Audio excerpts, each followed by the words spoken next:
Assalamualaikum warahmatullahi wabarakatuh. Perkenalkan, nama saya Anissa Soliha. Saya akan menjelaskan materi tentang penjualan atas aktiva tetap. Oke, langsung saja. Di sini slide pertama ada pencatatan penjualan angsuran. Pencatatan penjualan angsuran dalam penjualan secara angsuran, laba kotor dan pendapatan tunai diakui secara proporsional. Hal tersebut dilakukan untuk meminimalisir terjadinya kerugian karena adanya kemungkinan pembatalan cicilan. Metode pencatatan penjualan angsuran atas barang tidak bergerak berbeda dengan metode pencatatan penjualan barang bergerak, misalnya dalam penjualan real estate. Di sini ada contoh soalnya, itu ada ilustrasi penjualan barang tidak bergerak. PT Rizky merupakan perusahaan yang bergerak dalam bidang jual beli barang tidak bergerak. Pada tanggal 1 November 2024, PT Rizky melakukan penjualan rumah kepada Bank Yudhistira. Nilai buku rumah tersebut saat dijual adalah 60 juta rupiah, sedangkan harga jualnya adalah 100 juta rupiah. Beberapa ketentuan yang diatur dalam kontrak penjualan khususnya yang berhubungan dengan syarat pembayaran adalah sebagai berikut. Yang pertama itu ada pembayaran pertama atau down payment-nya sebesar 20 juta rupiah. Lalu sisanya diangsur dengan pembayaran tiap 4 bulan sekali dengan masing-masing nominal senilai 8 juta rupiah dengan bunga 14% per tahun, dan untuk sisa pinjaman yang belum dibayar. Komisi dan biaya-biaya lainnya guna penjualan tersebut sejumlah 4 juta telah dibayar tunai oleh PT Rizky. Berikut adalah jurnal yang dibuat oleh PT Rizky. Yang pertama itu pada tanggal 1 November 2024, transaksinya itu PT Rizky ini melakukan pembayaran pertama sebesar 20 juta dan hipotek untuk sewa yang belum dibayar sebesar 80 juta. Untuk pertama yaitu ada laba diakui dalam periode penjualan. Tadi kan pembayarannya diterima tunaikan secara tunaikan cuma 20 juta, berarti kas di debit 20 juta.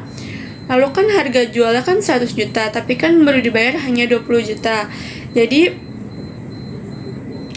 PPA atau piutang penjualan angsuran itu 100 juta dikurang 1 juta dikurang 20 juta jadi 80 juta. Lalu ada nilai bukunya si rumah tadi kan disebutkan bahwa nilai bukunya adalah 60 juta. Nah, laba direalisasinya itu 40 juta. Hasilnya itu dari harga jualnya 100 juta lalu dikurangi nilai bukunya yaitu 60 juta. Jadi laba direalisasinya itu 40 juta. Nah, kenapa labanya itu udah direalisasi? Karena dalam metode laba diakui dalam periode penjualan, labanya itu diakui pada saat pertama kali dilakukan transaksinya, jadi nggak pas saat penerimaannya. Lalu yang kedua itu ada laba diakui secara proporsional dengan pembayaran yang diterima. Kasnya tadi kan diterima tunainya 20 juta, berarti kas pada debitnya 20 juta. Lalu ada piutang penjualan angsurannya 80 juta, nilai buku rumahnya dikredit sebesar 60 juta, dan ada laba kotor yang belum direalisasi sebesar 40 juta. Jadi bedanya metode laba diakui dalam periode penjualan sama laba diakui secara proporsional itu dalam pengakuan labanya. Kalau misalkan laba dalam periode penjualan tuh langsung diakui di awal. Tapi kalau laba diakui secara proporsional itu tuh labanya tuh diakuin tuh nanti pada saat dia melakukan angsuran. Makanya kenapa muncul rekening laba kotor belum direalisasi. Yang kedua, ada mencatat biaya-biaya yang dikeluarkan. Tadi kan disebutkan bahwa dalam transaksi tersebut itu ternyata ada komisi dan biaya-biaya lainnya sebesar 4 juta. Jadi sama aja ya untuk metode periode penjualan sama laba diakui secara proporsional itu jurnalnya sama aja, itu biaya penjualan sebesar 4 juta di debit dan di kreditnya ada kas sebesar 4 juta. Lanjut, yang C itu ada pada tanggal 31 Desember 2024, transaksinya ada bunga yang masih harus diterima atas hipotek 14%. Tadi kan dilakukannya itu kan 1 November transaksinya. Nah, pada saat tutup buku itu ternyata masih ada bunga yang harus diakui nih sama si PT Rizky ini. Untuk metode yang pertama itu laba diakui dalam periode penjualan dan laba diakui secara proporsional. Itu tuh jurnalnya sama aja. Jadi pada saat 31 Desember itu kan dilakukan penutupan buku. Nah, pendapatannya ini harus dikreditkan, harus diakui. Jadi pada debitnya itu ada piutang bunga sebesar 1.900.000 dan di kreditnya ada pendapatan bunga sebesar 1.900.000. Nah, angka 1.900.000 itu didapat dari tadi kan sisa angsurannya kan 80 juta. Jadi 80 juta ini dikali sama bunganya itu kan 14% per tahun. Nah, tadi kan transaksinya dimulai di bulan November, harus diakuinya di Desember. Jadi kita pakai penyebutnya 2, pembilangnya 12.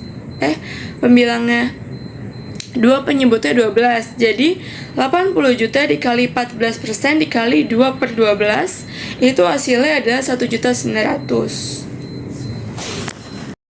Selanjutnya bagian G, 1 Maret 2024, angsuran 1. Diterima pembayaran atas angsuran sebesar 8 juta dan bunga hipotek sebesar 80 juta dibagi 14%, dikali 14%, dikali 4 per 12, jadinya 3.700.000. Laba diakui dalam periode berjalan. Kas 11.700.000, PPA 8 juta, pendapatan bunga 3.700.000. Laba diakui secara proporsional dengan pembayaran yang diterima kas sebesar 11.700.000. PPA 8 juta dan pendapatan bunga 3.700.000. Pada bagian H, 1 Juli 2024, angsuran 2 diterima pembayaran atas angsuran hipotek sebesar 8 juta dan bunga hipotek sebesar 7.200.000 dikali 14% dikali 4 per 12, sehingga mendapatkan jumlah 3.400.000. Laba diakui dalam periode berjalan. Kas 1.400.000, PPA 8 juta, pendapatan bunga 3.400.000. Laba diakui secara proporsional dengan pembayaran yang diterima sebesar kas 11.400.000, PPA 8 juta dan pendapatan bunga 3.400.000. Bagian I, 1 November 2024, angsuran ketiga. Jumlahnya hampir sama seperti pada bagian G. Lalu pada bagian J, 31 Desember 2024, angsuran keempat. Jangka waktu 4 bulan sebesar 56 juta dikali 14% dikali 2 per 12, 1.300.000. Laba diakui dalam periode penjualan. Piutang bunga 1.300.000, pendapatan bunga 1.300.000. Laba diakui secara proporsional dengan pembayaran yang diterima. Piutang bunga 1.300.000, pendapatan bunga 1.300.000. Jika pada tanggal 1 Maret 2024 piutang penjualan angsuran dibatalkan karena pembeliannya tidak dapat mengangsur lagi, maka rumah tersebut dikembalikan kepada PT Rizky. Jika diketahui bahwa nilai pasar rumah saat dikembalikan adalah 50 juta, maka jurnal yang dibuat saat pembatalan dan pemilikan rumah adalah laba diakui dalam periode penjualan rumah 50 juta, rugi kepemilikan kembali 6 juta, PPA 56 juta. Laba diakui secara proporsional dengan pembayaran yang diterima rumah 50 juta. Laba kotor belum direalisasi 22.400.000, PPA 56 juta. Laba kepemilikan kembali 16.400.000. Rugi kepemilikan kembali rumah pada tanggal 1 Maret 2024 dibuktikan dengan perhitungan sebagai berikut. Kepemilikan kembali rumah, total pembayaran yang telah diterima, laba yang diakui dalam periode penjualan 44 juta, laba yang diakui secara proporsional 44 juta. Nilai buku rumah saat dijual 0 semua. Harga pasar rumah saat dimiliki kembali 10 juta dan 10 juta. Laba bersih 34 juta sama. Dan laba yang diakui sebelum kepemilikan kembali 40 juta pada laba diakui periode penjualan dan 17.600.000 pada laba diakui secara proporsional. Baiklah, sekian dari saya. Apabila ada kesalahan, mohon maaf. Assalamualaikum warahmatullahi wabarakatuh.